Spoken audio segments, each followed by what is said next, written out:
You know, church is supposed to be the place you run to. But what happens when the place that is meant to heal you is the same place that breaks you?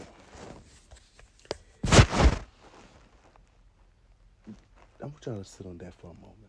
The same place that is meant to heal you is the same place that is breaking you. Now, I've seen people say that they left the church because of the people this, the people that, or some people don't even say the people. They were like, I just left the church, or then they will say, well, I left Christianity. But then the reason behind them leaving Christianity is the people at the church. I'm here to tell you, that was the people at that church. Whatever going on, that's the people at that church. Yes, you may have trauma from the church. Work through that and find you a different one.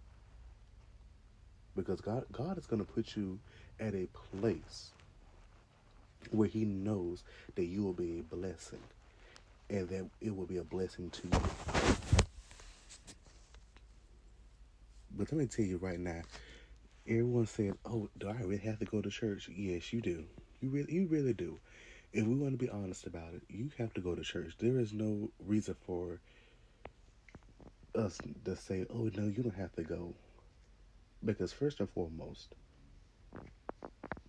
going to church is one of those things that it's kind of required. If we want to be honest, it's kind of required. Even though you consider to say, "Well, I have a relationship with God outside of church," yes, but going to church is an added bonus to that relationship with God, and especially if you don't even know. Okay, let's just say this: you're reading your Bible. There are things you don't understand in the Bible. There are things that are going on in your life that you may not find the correct scriptures for it. Okay? You go to church one Sunday. The very thing that is going on in your life, the sermon will be about that, or it will be similar to what is going on. And then also, if you don't understand what's going on in the word is you're going to get a better understanding of the word at church. I know some people they say they've had trauma from church. I'm here to tell you right now, you got to work through it. You got to work through. You got to sit there and say, well, you know what, God, I'm asking you to help me work through this trauma. Help me right now, so I can go to a different church. I can find a different church that will not only be a blessing to me, but I could be a blessing to them. Because church is meant, you're meant to be blessings to people. You're not meant to be a harm to people. But some churches, they're losing the eyesight of God. They're losing what they're losing the foundation. And what I mean by that is, you see now there are more pastors talking about, oh, you're not going to come in my house, or you're not going to come in my house doing this. This is my house. No. No ham, no turkey. This is not your house. This is God's house. We're renting this house. Matter of fact, you're leasing the house because you can be removed. Hello?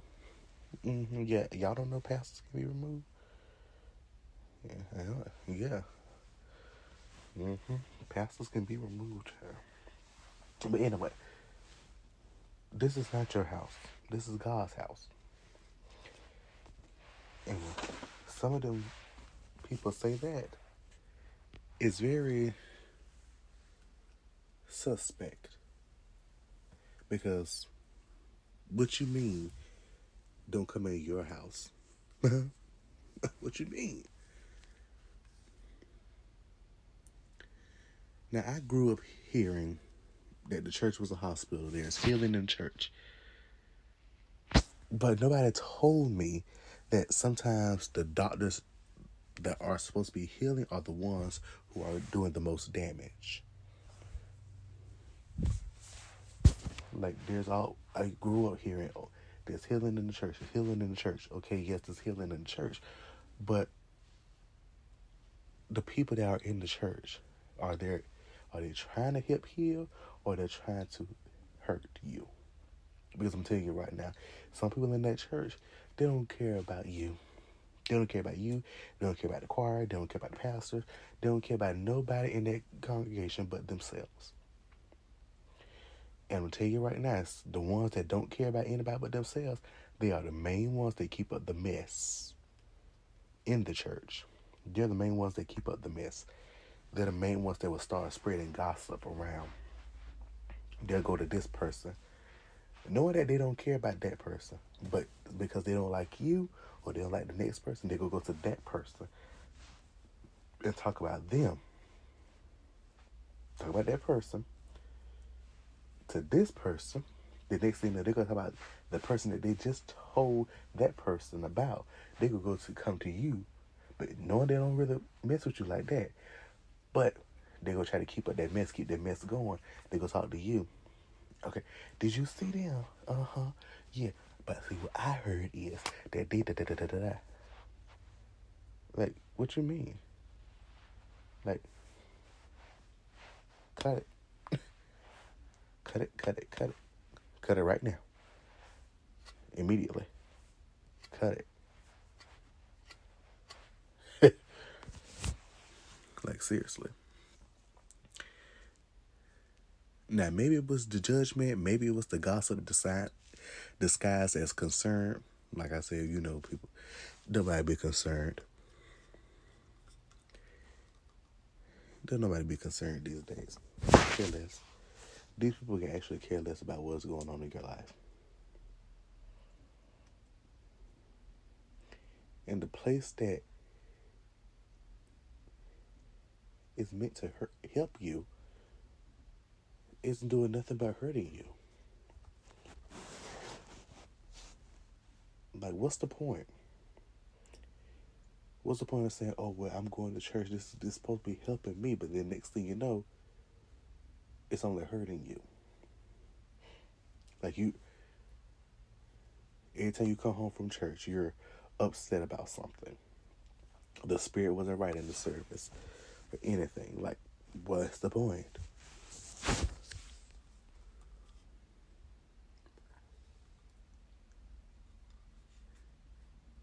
Now, some churches are more obsessed with control than compassion, more focused on their image than impact, more invested in tradition than transformation. Yeah. When I say that they're more focused on image than impact, you'll start seeing it. You really will start seeing it in how they behave in the church, how everything starts going on in the church. You'll start to see they're not focused on trying to help the souls, the saints. They ain't focused on y'all. They're not focused on y'all. When you start seeing stuff happen, when stuff start going on, you get new this, new that. Everything is getting new, but then there are saints in the congregation that need help, and they're not trying to help them. Yeah, I got a problem with that. I really have a problem with that, because why are you doing everything new, but then there are saints in the congregation that need help? Like, it's almost like you don't care. It's almost like that. And then they focus on tradition so much. They don't want to change. I can also say I hate a church that does not want to change. I really do. And I know hate is a strong word, but I actually do hate a church that does not want to change. that does not want to move up with the times. Now we gotta say, oh yeah, we miss old church and everything. We could say that all day. Because let's face it, some of these new churches, y'all got the lights off, y'all got production going on, y'all got studio lights, y'all got this, that, and the third. Where am I? I'm at church or I'm at a concert. Like what we doing? Like what we doing? Huh? New churches, y'all ain't got no y'all got the lights off. Baby, I need to see. I can't see nothing. I can't see anything. But you wanna have the lights off. What this is. Uh-huh. The lights off. Ain't nothing but studio lights on. You got spotlight on you. Like what? Ooh. Ooh, what this is, the opening act? Ooh, really? Okay, so you the opening act now. You done changed clothes about 2 times. For what? What you change the clothes for? You finna act or you finna preach? What we doing? Like we could say we want old church to come back because these new churches ain't doing it. But there's a limit to what we want from old church. If you ain't trying to move, if you ain't trying to grow, then you stay where you stay right there. Because there's no reason for us to be still stuck in the old times when we need to be evolving. God has been taking us through transformations and transformation, and we're still, and the church is still sitting right, like, oh, okay, yeah. Like what I want from old church, it come to new church is hymns. Like, come on, like, can we get a hymn? Like, guide me, O thou great Jehovah. We're going through this barren land, or a charge to keep, you know how Baptist is, because I am Baptist. But I don't know all the hymns though, so we not gonna sit there and be like, oh, you should know all the hymns. I do not. I don't know all the hymns. I do not. So we not gonna sit there and say that. Now I've been seeing people get shamed for asking questions about church and stuff like, well, should the church be doing this? Should the church be doing that? Why is the church hurting me? Or why am I feeling a little hurt from the church?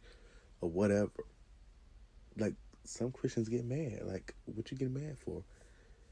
Sometimes y'all are the problem. Sometimes you're the problem.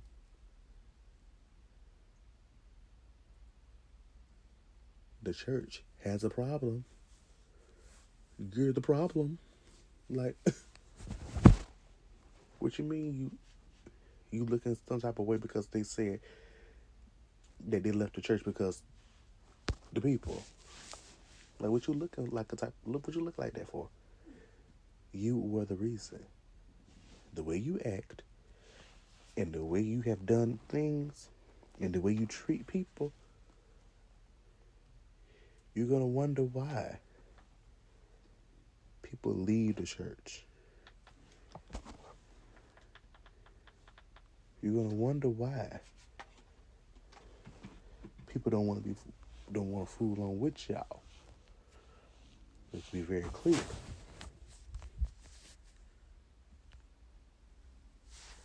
Now, here's what I learned.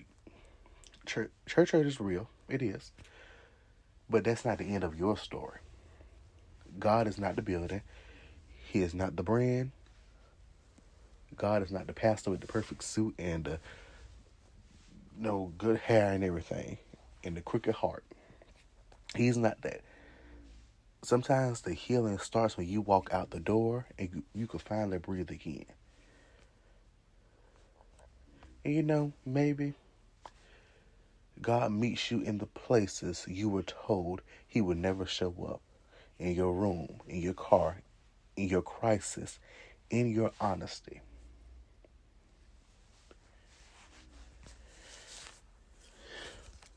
Now, if the church hurt you,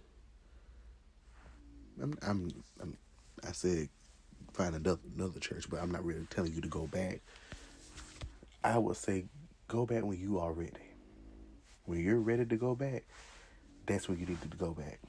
But if you're not ready to go back now, and you like just say you just left the church like last month or whatever, and you're not ready to go back, don't